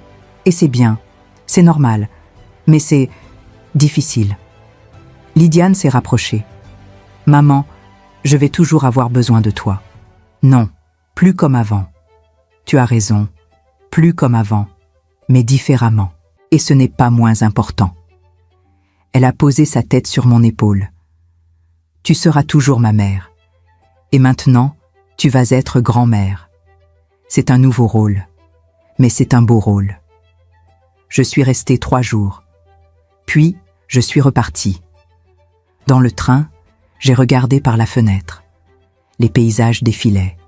Vignobles, champs, villages. J'ai pensé à Lydiane, à sa nouvelle vie, à ce bébé qui allait naître. Et j'ai réalisé quelque chose. Ma fille n'avait plus besoin que je la sauve. Elle était sauvée. Et moi, j'étais libre. Janvier, février, mars. Les mois passaient. Je travaillais sur quelques dossiers de consultance, 3 ou 4 par mois. Rien d'extraordinaire. Juste assez pour m'occuper, pour me sentir utile. Lydiane m'appelait régulièrement. Elle me racontait sa grossesse, les échographies, les rendez-vous médicaux, les envies bizarres. Hier soir, j'ai mangé des cornichons avec du Nutella. C'est dégoûtant. Je sais, mais c'était délicieux. On riait. C'était agréable, mais distant, comme si on parlait à travers une vitre. Avril. J'ai reçu un appel de Céline Brochard. Aurélis, ça fait longtemps. Céline, tout va bien? Oui, je t'appelle parce que... Enfin, je ne sais pas si ça t'intéresse, mais j'ai entendu quelque chose. Quoi? Édric Malevoie, il s'est marié. Mon cœur n'a même pas battu plus vite. Rien. Juste rien. Ah, avec une femme de Lyon, dentiste apparemment. Ils se sont mariés en mars, discrètement. Pourquoi tu me dis ça? Je ne sais pas, peut-être pour fermer la boucle, pour que tu saches que lui aussi a tourné la page. Merci Céline. J'ai raccroché, j'ai regardé par la fenêtre. Il pleuvait, une petite pluie fine. Édric était marié, Lydiane était enceinte, tout le monde avançait. Et moi, mais, le bébé devait naître fin juin. Lydiane m'avait demandé si je voulais être là pour l'accouchement. Je ne sais pas si c'est une bonne idée, Lydiane. Pourquoi? Parce que c'est un moment intime entre Thomas et toi. Thomas sera là, mais je veux que tu sois là aussi, s'il te plaît. J'ai hésité. D'accord. Fin juin. Lydiane m'a appelé. 2h du matin. Maman, ça commence. J'arrive. J'ai pris le premier TGV. 6h15. J'étais à Aix à 9h30. Thomas m'attendait à la gare. Il avait l'air épuisé, nerveux. Elle est à la clinique. Les contractions ont commencé vers minuit. On y est allé vers 3h. Ça progresse lentement. On est allé directement à la clinique. Bâtiment moderne, propre, calme. Lydiane était dans une chambre, en sueur, les cheveux attachés. Elle respirait profondément entre chaque contraction. Quand elle m'a vue, elle a souri. « Tu es là. Je suis là. » L'accouchement a duré 7 heures. 7 longues heures. Lydiane ne criait pas. Elle serrait juste les dents. Elle respirait. Elle poussait quand on lui disait de pousser. Thomas lui tenait la main. Il l'encourageait. Doucement, calmement. Moi, j'étais assise dans un coin. J'observais, en silence. À un moment, Lydiane m'a regardée. « Maman, reste. Je ne bouge pas. » Le bébé est né à 16h43. Une fille, 3 kg 200, 50 cm. Elle a pleuré immédiatement, fort, clairement. La sage-femme l'a posée sur le ventre de Lydiane. Lydiane pleurait. Thomas pleurait. Moi aussi. Le bébé avait les yeux fermés, les poings serrés. Elle cherchait déjà le sein de sa mère. Lydiane a murmuré « Bonjour, ma chérie, bienvenue ». Plus tard, quand Lydiane s'est reposée, Thomas m'a demandé « Vous voulez la tenir ? Je peux ? » Bien sûr. Il m'a tendu le bébé, délicatement, comme un trésor fragile. Je l'ai prise dans mes bras. Elle était si petite, si légère. Elle dormait. Je l'ai regardée, ses traits minuscules, ses doigts parfaits. Et j'ai ressenti quelque chose que je n'avais pas ressenti depuis longtemps, de l'espoir. Le soir, dans la chambre, Lydiane m'a dit « Maman, on a choisi un prénom. » Lequel ? Marguerite, comme grand-mère. Ma mère s'appelait Marguerite. Elle était morte quand Lydiane avait 3 ans. C'est un beau prénom. Et son deuxième prénom, c'est Aurélis. Mon cœur s'est serré. Lydiane. Marguerite Aurélis Delombre. C'est parfait, non? Je n'ai rien pu dire. J'ai juste hoché la tête. Je suis restée 1 semaine. Pour aider. Pour être là. Lydiane apprenait. L'allaitement. L'échange. Les nuits blanches. Thomas était présent. Attentif. Doux. Ils formaient une vraie famille. Un soir, Lydiane m'a dit « Maman, tu te rends compte? Il y a 3 ans, je pensais que ma vie était finie. Et maintenant, regarde. » Elle tenait Marguerite dans ses bras. Le bébé dormait paisiblement. « C'est beau. » « Oui, et c'est grâce à toi. » « Non, c'est grâce à toi. Tu as fait les bons choix, au bon moment. Mais tu m'as aidé à les faire. Quand je suis repartie, Lydiane m'a accompagnée à la gare. « Tu vas me manquer, maman. Toi aussi. Tu reviendras bientôt ? » « Oui, promis. » On s'est embrassés, longtemps. « Maman, merci, pour tout. De rien. » Dans le train, j'ai regardé les photos sur mon téléphone. Marguerite, Lydiane, Thomas, Léa et Hugo. Une famille. Et moi, J'en faisais partie. Différemment, mais j'en faisais partie. Juillet, août. Je suis retournée à Aix 2 fois, 1 semaine à chaque fois. Marguerite grandissait. Elle commençait à sourire, à réagir aux voix, à suivre du regard. Lydiane était fatiguée, mais heureuse. Vraiment heureuse. Thomas gérait bien. Il était un bon père. Patient, présent. Septembre. Je suis rentrée à Paris, pour de bon. Ma vie a repris son cours. Mes consultations, mes sorties, mes amis. Mais quelque chose avait changé. Je ne me sentais plus vide. J'avais un rôle. Grand-mère. Ce n'était pas le rôle que j'avais imaginé, mais c'était un rôle important. Octobre. Lydiane m'a envoyé une vidéo. Marguerite riait. Pour la première fois, un vrai rire, clair, joyeux. J'ai regardé la vidéo 10 fois, puis j'ai appelé Lydiane. Elle est magnifique, n'est-ce pas? Tu es une bonne mère, Lydiane. Silence. Merci, maman, ça compte beaucoup pour moi. Novembre. J'ai reçu une carte, par la poste.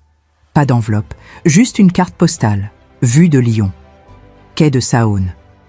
Au dos, une écriture que je reconnaissais. Chère Aurélis, j'ai appris que Lydiane était maman. Je lui souhaite tout le bonheur du monde. À vous aussi. Sincèrement. Et M. J'ai lu la carte. 2 fois. Puis je l'ai mise dans un tiroir, avec l'article de journal de l'année dernière. Je ne sais pas pourquoi je les gardais. Peut-être parce qu'il faisait partie de l'histoire, même si cette histoire était terminée. Décembre. 2e Noël avec Marguerite. 6 mois. Je suis allée à Aix. 1 semaine entière. Marguerite avait beaucoup grandi. Elle commençait à se tenir assise, à attraper les objets. Elle me reconnaissait. Elle me souriait quand je la prenais dans mes bras. Le soir de Noël, après le dîner, quand tout le monde dormait, je suis descendue dans le salon. Marguerite était dans son berceau. Elle ne dormait pas. Elle me regardait. Je me suis assise à côté d'elle. « Bonjour, ma petite Marguerite. » Elle a souri. « Tu sais, ta maman a traversé des choses difficiles, très difficiles, mais elle s'en est sortie, parce qu'elle est forte et courageuse. Comme toi, je pense. » Marguerite a attrapé mon doigt. Et moi, j'ai fait ce que j'ai pu. J'ai protégé ta maman. Parce que c'est ce qu'on fait. Quand on aime quelqu'un, on le protège. J'ai regardé cette petite main qui serrait mon doigt. Et maintenant, c'est ton tour. Ta maman va te protéger, comme je l'ai protégée. Et un jour, peut-être, tu protégeras quelqu'un à ton tour. Marguerite a bâillé, puis elle a fermé les yeux. Je suis restée là, à la regarder dormir. Et pour la première fois depuis longtemps, j'ai senti que tout avait un sens. Janvier, février, mars. Le temps passait différemment maintenant, plus doucement, sans urgence. Je continuais mes consultations, 2 ou 3 par mois, assez pour rester active, pas assez pour m'épuiser. J'allais à Aix 1 fois par mois, parfois 10 jours, parfois juste un week-end. Marguerite grandissait. Elle avait commencé à ramper.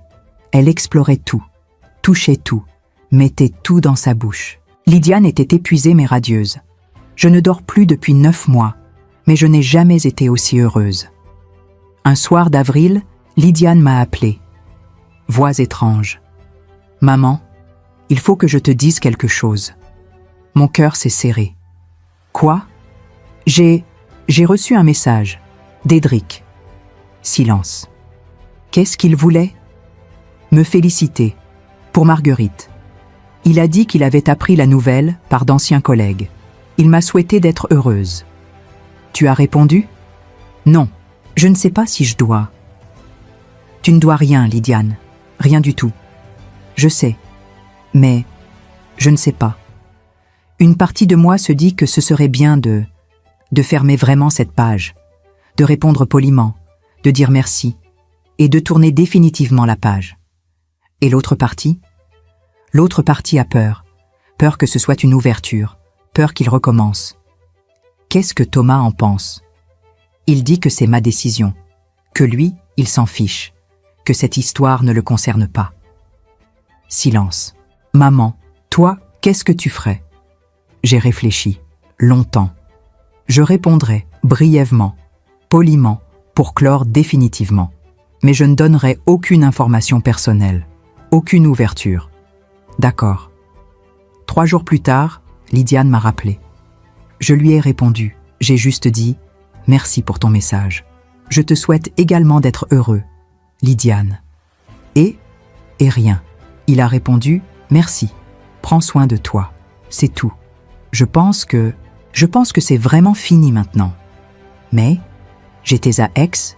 Marguerite avait 1 an. On a organisé une petite fête, juste la famille proche. Thomas, Lydiane, Léa, Hugo, moi. Marguerite ne comprenait pas vraiment ce qui se passait, mais elle riait. Elle tapait dans ses mains, elle mangeait du gâteau avec ses doigts.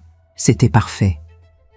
Le soir, quand tout le monde dormait, Lydiane et moi sommes sortis dans le jardin. Il faisait doux. Le ciel était clair. On entendait les cigales. « Maman, je voulais te demander quelque chose. Vas-y. Est-ce que tu regrettes tout ce que tu as fait pour moi, contre Édric ?» J'ai regardé les étoiles. Non, jamais. Même si ça a été violent, même si tu as peut-être détruit sa carrière. Lydiane, je n'ai rien détruit. J'ai juste dit la vérité à quelqu'un qui avait besoin de l'entendre. Le reste, c'était les conséquences de ses propres actes. Tu ne te sens pas coupable ? Non. Silence. Moi, parfois, je me sens coupable de ne pas avoir vu plus tôt, de ne pas avoir été plus forte. Tu n'as pas à te sentir coupable. Tu étais sous emprise. Ce n'était pas ta faute. Lydiane a posé sa tête sur mon épaule. Merci d'avoir été là. Toujours. Juin. Je suis rentrée à Paris. J'ai repris mes habitudes, mes consultations, mes sorties, mes amis. Un après-midi, je suis allée me promener au cimetière Montparnasse. Pas pour une raison particulière. Juste parce que j'aime cet endroit. Le calme, les arbres, les tombes anciennes. Je me suis arrêtée devant celle de ma mère, Marguerite Auboisseau, 1925-2003. « Bonjour maman. » Je parlais toujours à voix basse, même quand il n'y avait personne. « Tu as une arrière-petite-fille maintenant. Elle porte ton prénom. Marguerite. Elle te ressemble, je crois. Même caractère. Volontaire. Curieuse. » Le vent faisait bouger les feuilles. « Lydiane va bien. Elle s'est reconstruite. Elle est heureuse. Tu serais fière d'elle. J'ai posé des fleurs, des lits blancs. Moi aussi, je vais bien. Enfin, je crois. Je suis seule. Mais ce n'est pas pareil qu'être solitaire. Je commence à comprendre la différence. Juillet, août. Les mois d'été sont passés lentement. J'ai voyagé un peu. Rome, Lisbonne, Prague, seule. C'était étrange, libérateur, parfois triste, mais surtout paisible. Septembre. Je suis retournée à Aix. Marguerite avait 15 mois. Elle marchait maintenant. Elle courait même. Elle parlait. Quelques mots. Maman. Papa. Non. Pas encore. Mamie. Un après-midi, Lydiane et moi étions dans le jardin. Marguerite jouait avec des cailloux. Maman, tu te souviens quand tu m'as dit que tu avais tout fait pour me protéger ? Oui. Est-ce que tu penses que j'aurais dû m'en sortir seule ? Sans ton aide ? Pourquoi tu me demandes ça ? Parce que, parfois, je me dis que peut-être j'aurais appris plus, si tu ne m'avais pas sauvée, si j'avais dû me sauver moi-même. J'ai réfléchi.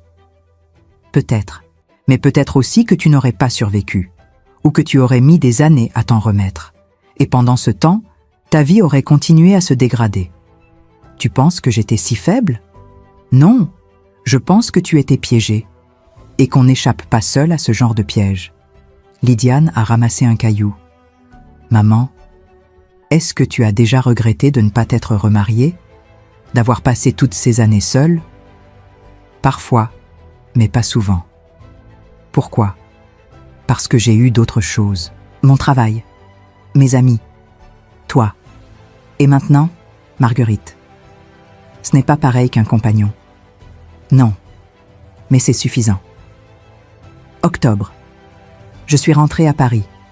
J'ai reçu une invitation. Mariage d'une ancienne collègue, 63 ans. Elle épousait un homme qu'elle avait rencontré 2 ans plus tôt. Veuf. 3 enfants adultes. Je suis allée au mariage. C'était simple, émouvant. Ils étaient heureux. Après la cérémonie, une femme s'est approchée de moi. « Aurélis Auboisseau ? Oui ? Je suis Mathilde Calva, la fille de Monsieur Calva. Mon père m'a souvent parlé de vous. » Mon cœur s'est accéléré. « Ah, comment va-t-il ? » « Il est décédé, en juin. Cancer du poumon. Je suis désolée. Merci. Avant de mourir, il m'a demandé de vous transmettre quelque chose. » « Quoi ? » Il m'a dit « Dites à Aurélis Auboisseau qu'elle a eu raison. Ce soir-là, elle a fait ce qu'il fallait faire. » J'ai senti mes yeux picoter. « Merci. » Mathilde a souri. Mon père était un homme de principe, rigide, parfois trop, mais il savait reconnaître le courage quand il le voyait. Novembre, décembre.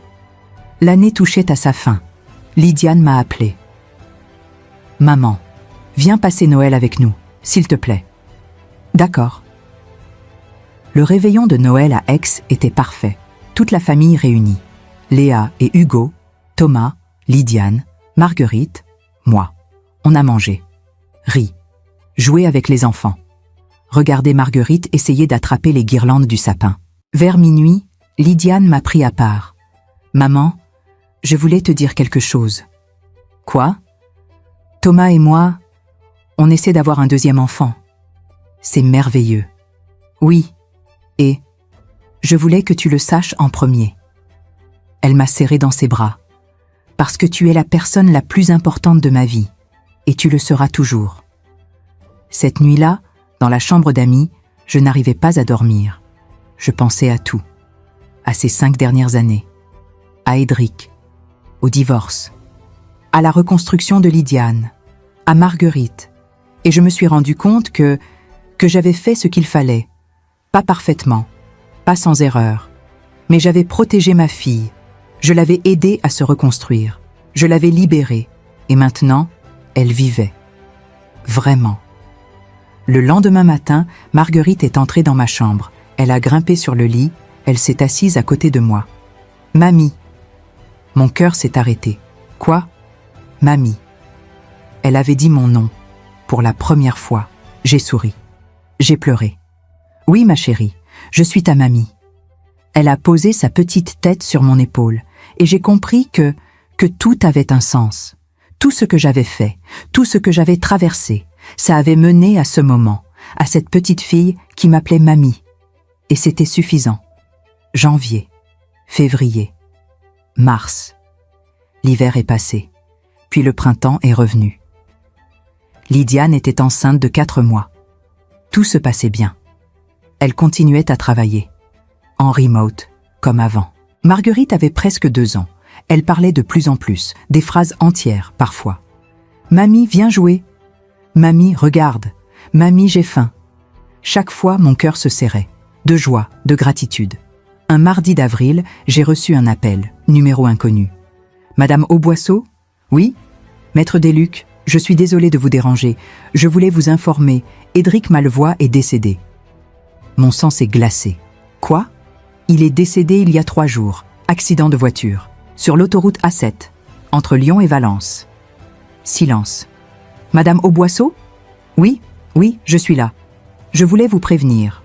Au cas où vous souhaiteriez en informer votre fille. » Merci, maître. J'ai raccroché. Je suis restée assise, immobile, pendant longtemps. Édric était mort. J'ai essayé de ressentir quelque chose, de la tristesse, du soulagement, de la colère. Rien, juste du vide. J'ai appelé Lydiane, le soir même. « Lydiane, il faut que je te dise quelque chose. »« Quoi ? Ça va, maman ? Ta voix est bizarre. Édric est décédé. Accident de voiture, il y a 3 jours. » Long silence. « Lydiane ? Je suis là. » Autre silence. « Comment tu te sens ? » Je ne sais pas. C'est étrange. Je pensais que j'aurais ressenti quelque chose. Mais non, rien. C'est normal. Non, ce n'est pas normal. On a été mariés pendant 4 ans. Il a été une partie de ma vie. Et maintenant, il est mort. Et je ne ressens rien.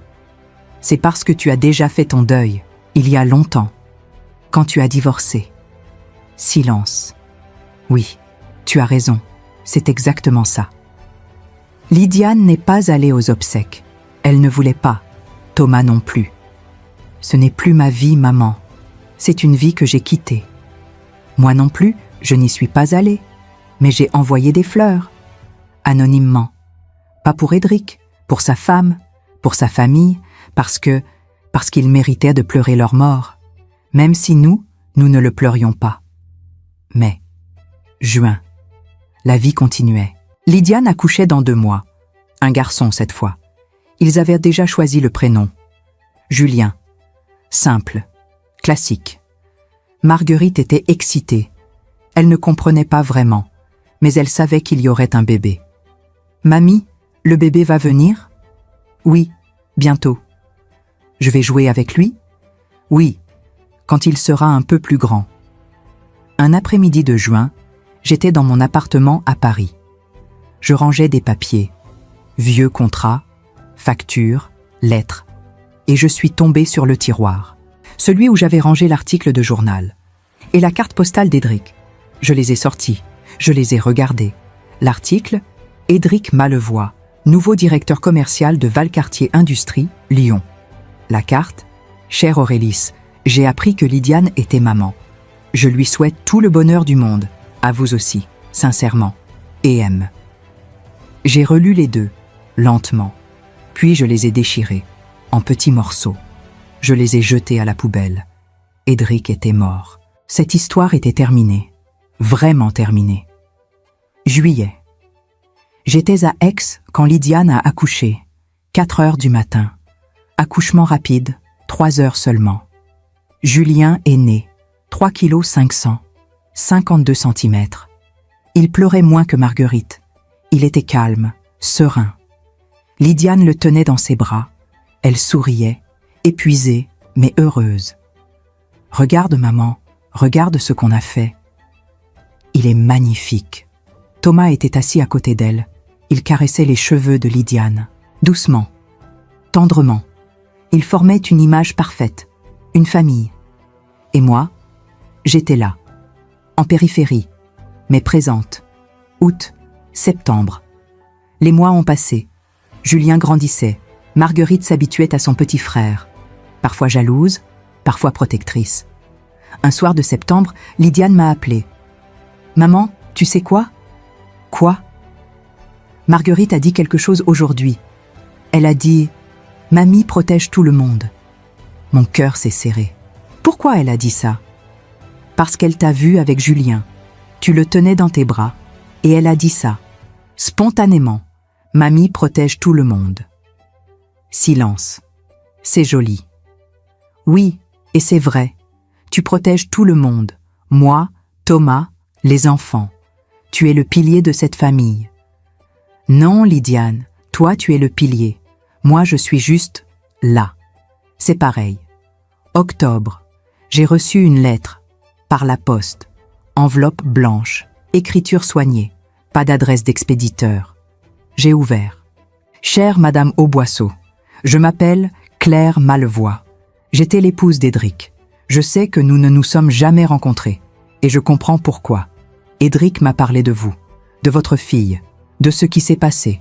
Pas tout de suite, mais petit à petit. Au fil des mois, des années. Il m'a dit qu'il avait été terrible, qu'il avait détruit quelque chose de précieux et qu'il le regrettait profondément. Je ne vous écris pas pour vous demander pardon en son nom. Ce n'est pas ma place. Je vous écris juste pour vous dire merci, parce que ce qu'il a vécu avec vous, avec Lydiane, l'a changé. Quand je l'ai rencontré, il était différent, plus humble, plus conscient, moins arrogant. Il n'était pas parfait, loin de là, mais il était meilleur que l'homme qu'il avait été. Je ne sais pas si cette lettre vous apportera quelque chose, mais je voulais que vous sachiez que votre combat n'a pas été vain, pas seulement pour Lydiane, mais aussi pour Édric, d'une certaine manière. Prenez soin de vous. Sincèrement, Claire Malevoie. J'ai lu la lettre 3 fois, puis je l'ai pliée, Je l'ai rangé dans un tiroir. Pas le même que les autres papiers, un tiroir différent. Et j'ai pleuré. Pas de tristesse, pas de colère, juste de soulagement. Novembre, décembre. L'année touchait à sa fin. Lydiane m'a appelé. « Maman, viens pour Noël, comme l'année dernière, s'il te plaît. » Avec plaisir. Le réveillon de Noël était parfait. Toute la famille. Léa, Hugo, Thomas, Lydiane, Marguerite, Julien et moi. On a mangé, ri, joué. Regardé Marguerite ouvrir ses cadeaux en criant de joie. Regardez Julien dormir paisiblement dans son berceau. Vers minuit, quand tout le monde était allé se coucher, je suis sortie dans le jardin. Il faisait froid. Le ciel était clair. Les étoiles brillaient. Je me suis assise sur un banc. J'ai respiré l'air frais, profondément. Et j'ai pensé à tout. À ma vie. À Lydiane. À Édric. Au divorce. À la reconstruction. À Marguerite. À Julien. Et j'ai réalisé quelque chose. Ma vie n'avait pas été parfaite. J'avais fait des erreurs. J'avais été dure, parfois trop dure. J'avais manipulé, calculé, détruit. Mais j'avais aussi aimé, protégé, sauvé. Et au final, c'était ça qui comptait. Pas la perfection, pas la morale irréprochable, juste l'amour. Lydiane est sortie dans le jardin. Elle s'est assise à côté de moi. « Tu vas bien ? » « Oui. »« Tu pensais à quoi ? » ?»« À tout, à rien. » Lydiane a pris ma main. « Maman, tu sais ce que Marguerite m'a dit ce soir ? » ?»« Non. » Elle m'a dit « Mamie est triste parfois, mais elle sourit quand même. » J'ai souri. Elle est observatrice. « Oui, comme toi. » Silence. « Maman, est-ce que tu es heureuse ? » J'ai réfléchi. « Oui, à ma façon. » « C'est suffisant ? » « Oui, c'est suffisant. » Lydiane a posé sa tête sur mon épaule. « Je t'aime, maman. » Moi aussi. Ce soir-là, dans mon lit, je n'arrivais pas à dormir. Je pensais à cette question. Est-ce que j'étais heureuse ? Oui. Non. Peut-être. J'étais seule, mais pas solitaire. J'avais ma fille, mes petits-enfants, ma famille. Je n'avais pas d'amour romantique, pas de compagnon, pas de main à tenir le soir, mais j'avais autre chose. J'avais la certitude d'avoir fait ce qu'il fallait, au moment où il le fallait. J'avais sauvé ma fille, je l'avais protégée, je l'avais aidée à se reconstruire. Et maintenant, elle vivait, vraiment. Elle était heureuse, entourée, aimée. Et moi, j'étais là, en retrait, mais présente. Toujours. Le lendemain matin, Marguerite est entrée dans ma chambre. Comme l'année dernière, elle a grimpé sur le lit. Elle s'est blottie contre moi. « Mamie ? Oui, ma chérie ? Tu restes toujours ? Comment ça ? Tu restes toujours avec nous ? » J'ai caressé ses cheveux. « Oui, je reste toujours. »« Promis ? » ?»« Promis. » Marguerite a souri, puis elle a fermé les yeux, et moi aussi. Parce que c'était suffisant, cette promesse, cette présence, cet amour, c'était suffisant. Si cette histoire t'a touché, ou si tu te reconnais dans ce récit, rappelle-toi que tu n'es pas seul. La violence n'est jamais de ta faute, et demander de l'aide est le premier pas pour retrouver ta lumière. Voici les numéros d'aide en France. S'il te plaît, utilise-les. Ta vie a de la valeur et la guérison est possible.